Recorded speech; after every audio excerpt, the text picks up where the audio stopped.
আসবে। তো ভাইয়ের অপেক্ষায় ছিল রাত্র 8:30 পৌনে 9টা পর্যন্ত। তো ভাই আব্দুল্লাহ তার হুজুরকে দিয়ে ফোন করছিল যে ভাই তো আসার কথা, ভাই তো আমাকে নিয়ে যাবে, তো ভাই তো আসতেছে না। তো দীর্ঘ সময় ফোন করার পর তার ফোন আর রিসিভ হচ্ছে না। তো 9:30টার দিকে কিছু লোক আব্দুল্লাহর মাদ্রাসায় যায়, বললো যে ডক্টর সজীব তোমার কি হয়? বললো যে আমার ভাই। তোমার ভাই হাতে একটু ব্যথা পেয়েছে, তুমি একটু আসো এই উত্তরা আধুনিক হাসপাতালে।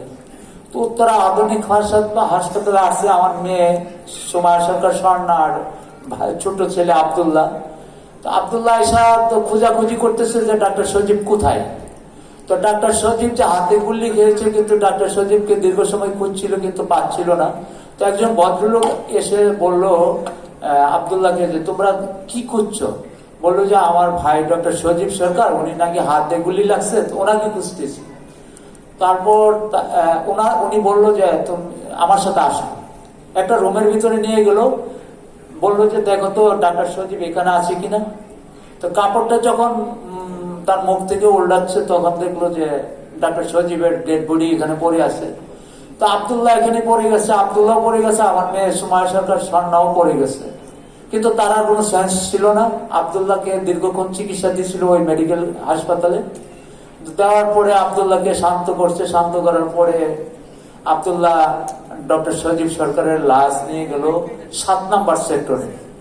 7 নম্বর সেক্টরে একটা মসজিদে নিয়ে গেছে। ওখানে নেওয়ার পরে ওখানের যে খতিব ইমাম সাহেব বা মুয়াজ্জিম, ওনাদেরকে নিয়ে আব্দুল্লাহ সজীবের দাপন মানে কাপনের ব্যবস্থা করছেন, গোসল করাচ্ছেন। গোসল করানোর পরে তার লাশ নরসিংদীতে কিভাবে নিবে, কিভাবে কি করবে, তারা কোনো পাচ্ছিল না খুঁজে যে কিভাবে লাশ নিয়ে যাবো এই হট্টগোলের ভিতর দিয়ে।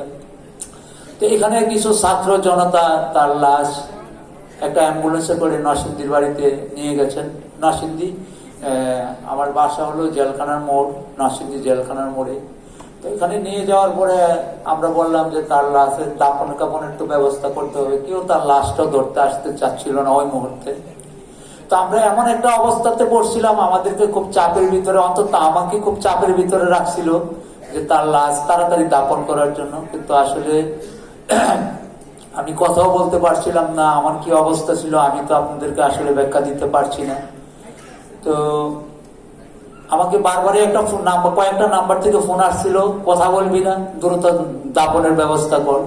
তো আমি কারো কথা শুনি নাই। আমি ঠিকই আমার যেভাবে একজন মুসলমানকে দাপন করতে হয়, আমার বাড়ির পারিবারিক কবরস্থানে, আমার গ্রামের বাড়ি, ওখানে আমি খুব যেভাবে দাপন করার প্রয়োজন সেভাবে আমি করছি। কিন্তু আমি কোনো ভয় পাচ্ছিলাম না। ভাবছিলাম যে ছেলে তো মারা গেছে, ডাক্তার সজীব মারা গেছে, হয়তো না আমাকে মেরে ফেলবে।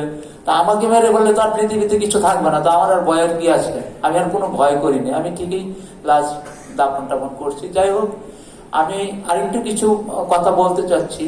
তো ওর তো দাপনের বিষয়টি শেষ হয়ে গেল।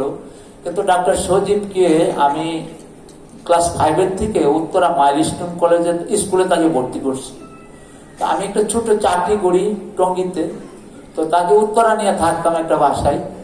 তো ক্লাস 5 থেকে যখন তাকে মাইলস্টোন স্কুলে ভর্তি করি, তো ভর্তি করার পর তার খাওয়া দাওয়া রান্নার ব্যাপারটা তো খুব কঠিন ব্যাপার ছিল। তা আমি তার মাকে এনে যে ঢাকায় রাখবো, এই আর্থিক অবস্থা আমার ভালো ছিল না।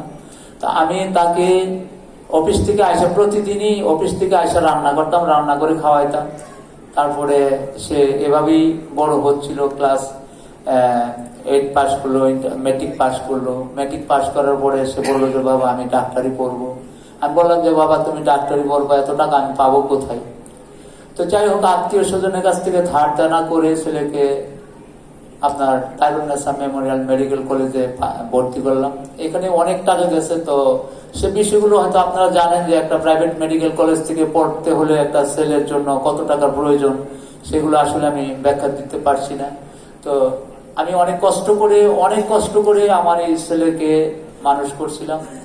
তো আপনার সে 20 সালে তাইরুন্নেসা মেমোরিয়াল মেডিকেল কলেজ থেকে MBBS পাস করে বের হয়েছিল। বের হয়ে বললো যে বাবা তুমি আর টেনশন করো না, তোমার রেনের দায়ভার আমি দিব, আমি তোমার রেনের ব্যবস্থা করব। তো সে বিভিন্ন ভাবে আপনার চিকিৎসার আমার কিছু টাকা ঋণ পরিশোধ করার ব্যবস্থা গ্রহণ করছে। এবং সে ব্রাহ্মণবাড়িয়া মেডিকেল কলেজে সিনিয়র লেকচারার হিসেবে যোগদান করছেন। তো ওখানে যোগদান করার পরে 2.5 বছর চাকরি করছে, তো ভালোই ছিল, সংসার ভালোই চলছিল। আমার ওয়াইফের এমন একটা সমস্যা, প্রতিদিন 1,000 টাকার অক্সিজেন লাগে, কিন্তু মাসে 30,000 টাকার অক্সিজেন লাগে। তো এই অক্সিজেন দেওয়াটা এখন আমার পক্ষে খুবই কঠিন অবস্থা হয়ে দাঁড়াচ্ছে। তো আমার ছেলে মারা যাওয়ার পরে আসলে কেউ বা আমাকে রাষ্ট্রপক্ষ থেকে আমাকে আদৌ কোনোদিন কেউ ফোনও দেয় নাই, কেউ জানতেও চায় না যে আমার ছেলে কিভাবে মারা গেল, এই পর্যন্ত কেউ আমার কাছে জানতে চায়নি। যাই হোক, এটা রাষ্ট্র যদি না জানতে চায় তাহলে তো আমার কিছু করার নাই। তবে রাষ্ট্রের কাছে আমার বিনীত অনুরোধ থাকবে যে ডক্টর সজীব হত্যার সঠিক তদন্ত করে সঠিক বিচারটা যেন অন্তত আমি পাই, সে ব্যবস্থা যেন রাষ্ট্র করে। আর এখানে যারা উপস্থিত আছেন সবাইকে আমি অনুরোধ করব যে সবাই একটু খেয়াল রাখবেন যে ডক্টর সজীব হত্যার যেন বিচারটা হয়। এটি আপনার কাছে আমাদের বিনীত অনুরোধ থাকলো।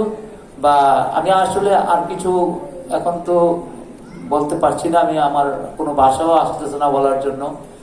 আপনাদের কাছে আমার বিনীত অনুরোধ, এখানে যারা সর্বোচ্চ আসনে আছেন, বসা আছেন, সবাইকে আমি বিনীত অনুরোধ করবো ডক্টর সজীব হত্যার জন্য বিচারটা হয়। আপনারা আমার প্রতি অবশ্যই খেয়াল রাখবেন। এই বলে আমি আপনাদের কাছে বিদায় নিলাম। আসসালামু আলাইকুম।